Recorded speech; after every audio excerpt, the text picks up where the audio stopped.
موجودہ حالات میں پاکستان ایک اقتصادی بحران کا سامنا کر رہا ہے جدھر حکومت اور دیگر ماہرین اس کا معقول حل نکالنے کی کوشش میں ہیں۔ اسی حل کے نتیجے سے اسٹیٹ بینک نے شرح سود میں اضافہ کرا جدھر پاکستان میں انٹرسٹ ریٹس اب 17% ہو چکا۔ تھیوری میں دیکھا جائے تو شرح سود یعنی کہ انٹرسٹ ریٹس کو بڑھانے کی وجہ انفلیشن پہ قابو پانا ہے، اور یہی اسٹیٹ بینک کا منصوبہ اور آفیشیل بیان بھی ہے۔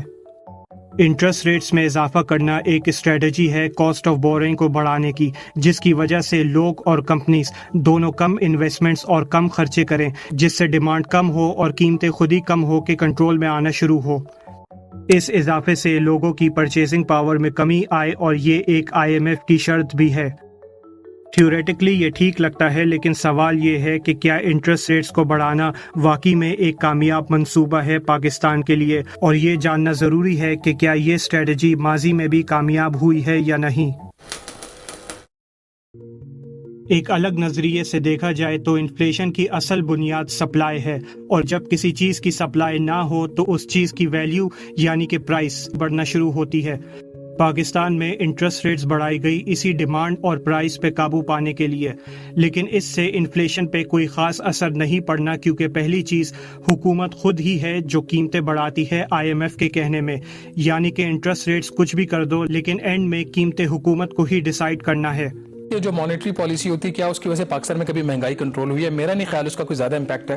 اگر آپ 2-3 بڑے فگر لے لیں، اس سے آپ کو ثابت ہو جائے گا کہ شرح سود بڑھانے سے یہ پرائسز کم نہیں ہوں گی، کیونکہ قیمتیں حکومتیں پاکستان خود بڑھا رہی ہے۔ بجلی کی قیمت، گیس کی قیمت، پیٹرول کی قیمت، ڈیزل کی قیمت حکومت بڑھا رہی ہے، تو شرح سود 50% بھی کر کے دیکھ لیں، اس کے اوپر فرق نہیں پڑے گا۔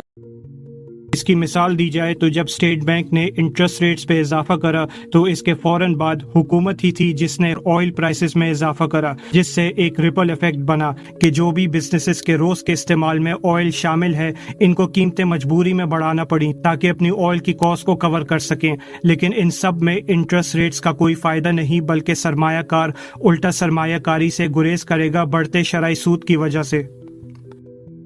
دوسری چیز ہے کہ انفلیشن کو کنٹرول میں رکھنے کے لیے انٹرسٹ ریٹس کے بجائے سپلائی کو برقرار رکھنے کی ضرورت ہے، کیونکہ بڑھتی قیمتوں کی بنیاد سپلائی ہی ہے۔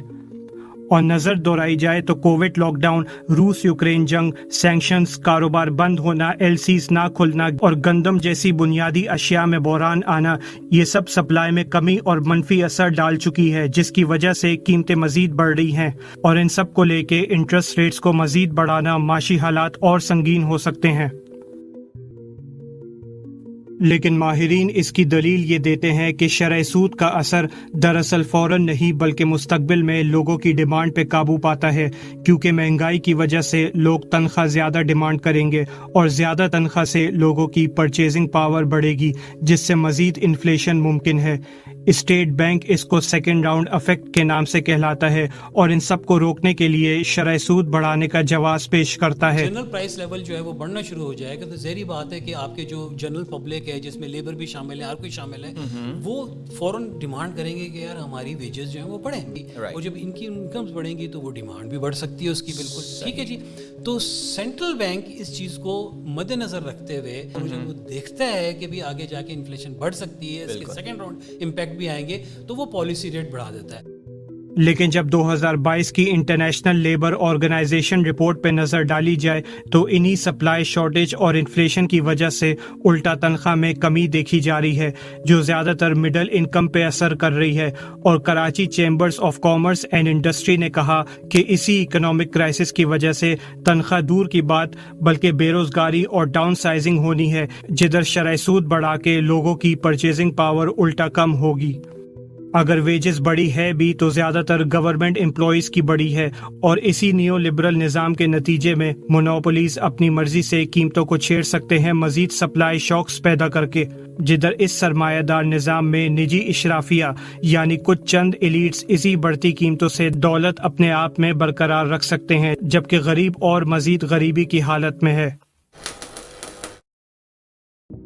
شرح سود میں اضافہ کرنے سے پاکستان ایک منفی پوزیشن پہ آ سکتا ہے بین الاقوامی مقابلے کے طور پہ، کیونکہ انفلیشن نے اکثر ملکوں پہ اثر کرا، لیکن قریبی اور دیگر ملک جیسے چین، انڈیا، بنگلہ دیش، ملیشیا، UK وغیرہ سب کے شرح سود 6% یا 6% سے کم ہیں، جبکہ پاکستان میں شرح سود 18% پہ جانے کا امکان رکھتا ہے، جدھر ICC، FPCCI اور اکثر بزنس کمیونٹی نے اعتراض کرا کہ اس سے منافع میں رہنا مشکل ہے۔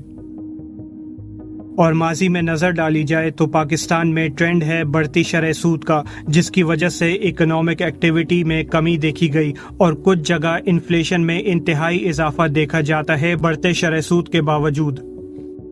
اگر اس کو سپلائی سائڈ سے ہٹ کے دیکھا جائے تو اسی انفلیشن کی وجہ روپیز کو ڈالر سے جوڑنے کی ہے۔